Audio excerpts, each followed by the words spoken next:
10,000 ಹಾವುಗಳ ಜೊತೆ ನಾನು ಬದುಕಬಲ್ಲೆ, ಆದರೆ ಒಂದು ಕ್ಯಾಮರಾಗೆ ನಾನು ನಡುಗಿ ಹೋಗ್ಬಿಡ್ತೀನಿ ಅಂತ ಮಾಜಿ ಸ್ಪೀಕರ್ ರಮೇಶ್ ಕುಮಾರ್ ಈ ರೀತಿಯಾದಂತಹ ಒಂದು ಹೇಳಿಕೆಯನ್ನು ಕೊಡ್ತಾ ಇದ್ದಾರೆ. ಒಂದೇ ಕೋಣೆಯಲ್ಲಿ 10,000 ಹಾವುಗಳ ಜೊತೆ ನಾನು ಬದುಕಬಲ್ಲೆ, ನಾನು ಇರ್ತೀನಿ, ಆದರೆ ನನ್ನ ಕೈಯಲ್ಲಿ ಒಂದೇ ಒಂದು ಕ್ಯಾಮರಾ ಏನಿದ್ದಾರೆ, ಕ್ಯಾಮರಾಗೆ ನಾನು ನಡುಗು ಹೋಗ್ತೀನಿ, ಕ್ಯಾಮರಾ ಮುಂದೆ ನಿಂತ್ಕೊಳ್ಳೋಕ್ಕಾಗಲ್ಲ ಅಂತ ಮಾಜಿ ಸ್ಪೀಕರ್ ರಮೇಶ್ ಕುಮಾರ್ ಹೇಳ್ತಾ ಇದ್ದಾರೆ, ಮಾತನಾಡ್ತಾ ಇದ್ದಾರೆ. ನಿಜಕ್ಕೂ ಕೂಡ ಒಂದು ರೀತಿಯಲ್ಲಿ ಇರೋ ಸತ್ಯಾಂಶವನ್ನು ಹೇಳ್ತಾ ಇದ್ದಾರೆ. ಒಂದೇ ಕೋಣೆಯಲ್ಲಿ 10,000 ಹಾವನ್ನು ಹಾಕ್ಬಿಡ್ಬೇಕಾದ್ರೆ ನಾನು ಅದ್ರ ಜೊತೆ ಇದ್ದು ಬಿಡ್ತೀನಿ, ನನಗೆ ಯಾವ ಭಯ ಆಗಲ್ಲ. ಆದರೆ ಮಾಧ್ಯಮಗಳ ಕಾರ್ಯವೈಖರಿ ಬಗ್ಗೆ ಟೀಕಿಸಿದ್ದಾರೆ ಈ ರೀತಿಯಾಗಿ ಕ್ಯಾಮರಾದ ಬಗ್ಗೆ ರಮೇಶ್ ಕುಮಾರ್. ಸದನದಲ್ಲಿ ಸಭಾಧ್ಯಕ್ಷರಾಗಿದ್ದಾಗ ಆಡಿದಂತಹ ಒಂದು ಮಾತೇನಿದೆ, ರಾಜ್ಯಾದ್ಯಂತ ಸತತ 3 ದಿನಗಳ ಕಾಲ ಹೋರಾಟ ನಡೆದಿತ್ತು ಹೇಳ್ತಾ ಇದ್ದಾರೆ. CPMನವರು ಅದರಲ್ಲಿ ಕೈ ಜೋಡಿಸಿದ್ರು ರಮೇಶ್ ಕುಮಾರ್ ಅವರ ಮಾತು. ಆದರೆ ಅದೇ ಸದನದಲ್ಲಿ ತಾವು ಪ್ರತಿಯೊಬ್ಬರೂ ಕೂಡ ಗೌರವಾನ್ವಿತ ಜೀವನ ಸಾಗಿಸಲು ಅಗತ್ಯವಿರುವಂತಹ ಸಾಮಾಜಿಕ, ಆರ್ಥಿಕ ಹಾಗೂ ಆರೋಗ್ಯದ ಸೇವೆಗಳೇನಿದೆ, ಈ ವಿಚಾರವಾಗಿ ಪ್ರತಿಯೊಬ್ಬರಿಗೂ ಕೂಡ ಧಕ್ಕೆಯಾಗದಂತೆ ಹೇಳಿಕೆಯನ್ನು ಕೊಡಬೇಕು. ಸುದ್ದಿ ಅದರ ಆಗ್ತಾ ಇಲ್ಲ, ಏನೋ ಒಂದು ಕಡೆ ಗೊಂದಲದ ಹೇಳಿಕೆ ಅಥವಾ ಮಾಧ್ಯಮಗಳು ಹೇಳುವಂತಹ ವಿಚಾರವನ್ನು ತಿರುಚಿ ಹೇಳ್ತಾ ಇದ್ದಾರೆ ಅನ್ನೋಂಥ ರೀತಿಯಲ್ಲಿ ಮಾತನಾಡ್ತಾ ಇದ್ದಾರೆ. ಆದರೆ ಮಾಧ್ಯಮದವರು ತಿರುಚೋದಿಲ್ಲ, ನೀವು ಹೇಳಿದಂಥ ವಿಚಾರವನ್ನು ಪದೇ ಪದೇ ರಿಪೀಟ್ ಮಾಡ್ತಾ ಇರ್ತಾರೆ ಅಷ್ಟೇ. ಅದರಿಂದ ನಿಮಗೇನೋ ಅದ ರೀತಿ ಅನಿಸಬಹುದು. ಆದರೆ ನೀವು 10,000 ಹಾವುಗಳ ಜೊತೆ ಇರ್ತೀನಿ, ಒಂದು ಕ್ಯಾಮ್ರಾದ ಮುಂದೆ ಇರೋಕ್ಕಾಗಲ್ಲ ಅಂದರೆ ಕ್ಯಾಮರಾಕ್ಕೆ ಆ ರೀತಿಯಾದಂತಹ ಶಕ್ತಿ ಇದೆ, ಮತ್ತು ಮಾಧ್ಯಮಕ್ಕೂ ಕೂಡ ಆ ರೀತಿಯಾದಂತಹ ಒಂದು ದೊಡ್ಡ ಮಟ್ಟದ ಶಕ್ತಿ ಇದೆ.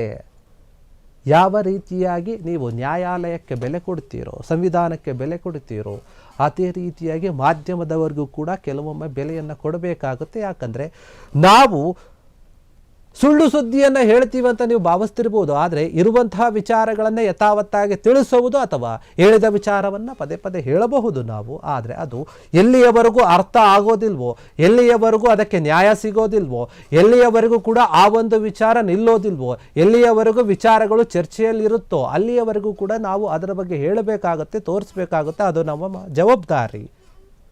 ಸಮಾಜದಲ್ಲಿ ಆಗ್ತಿರುವಂತಹ ವಿಚಾರಗಳೇನಿದೆ ಅದ್ರ ಬಗ್ಗೆ ಹೇಳೋದೇ ನಮ್ಮ ಕೆಲಸ, ನಾವು ಹೇಳ್ತೀವಿ ಹೇಳ್ತಾ ಇದ್ದಾರೆ ರಮೇಶ್ ಕುಮಾರ್ ಅವರು. ಸದನದಲ್ಲಿ ಸಭಾಧ್ಯಕ್ಷರಾಗಿದ್ದಾಗ ಆಡಿದಂತಹ ಒಂದು ಗಾದೆ ಮಾತೇನಿದೆ, ರಾಜ್ಯಾದ್ಯಂತ ಸತತ 3 ದಿನಗಳ ಕಾಲ ಹೋರಾಟ ನಡೆದಿತ್ತಂತೆ. ಅದರ ಬಗ್ಗೆ CPMನವರು ಕೂಡ ಅದರಲ್ಲಿ ಕೈ ಜೋಡಿಸಿದ್ರು. ಆದರೆ ಅದೇ ಸದನದಲ್ಲಿ ತಾವು ಪ್ರತಿಯೊಬ್ಬರು ಕೂಡ ಗೌರವಾನ್ವಿತ ಒಂದು ಜೀವನವನ್ನು ಸಾಗಿಸಲು ಅಗತ್ಯವಿರುವಂತಹ ಒಂದು ಸಾಮಾಜಿಕ, ಆರ್ಥಿಕ ಹಾಗೂ ಆರೋಗ್ಯದ ಸೇವೆಗಳನ್ನು ಪ್ರತಿಯೊಬ್ಬರು ಕೂಡ ಧಕ್ಕೆ ಆಗದೆಂದು ಹೇಳಿದ್ರು. ಅದೇ ಸುದ್ದಿಯಲ್ಲಿ ಆಗಿದ್ದೇನು, ಅದೇ ಒಂದು ಸುದ್ದಿ ಏನಿದೆ ಅದು ದೊಡ್ಡ ಮಟ್ಟದ ಸುದ್ದಿ ಆಗಿತ್ತು. ನಾನೇನು ತಪ್ಪು ಹೇಳಿರಲಿಲ್ಲ. ಆ ರೀತಿಯಾಗಂತ ಮಾಧ್ಯಮಕ್ಕೆ ಒಂದು ಸ್ವಲ್ಪ ಟೀಕೆ ಮಾಡೋ ಥರ ಮಾತನಾಡಿದಾರಂತೆ.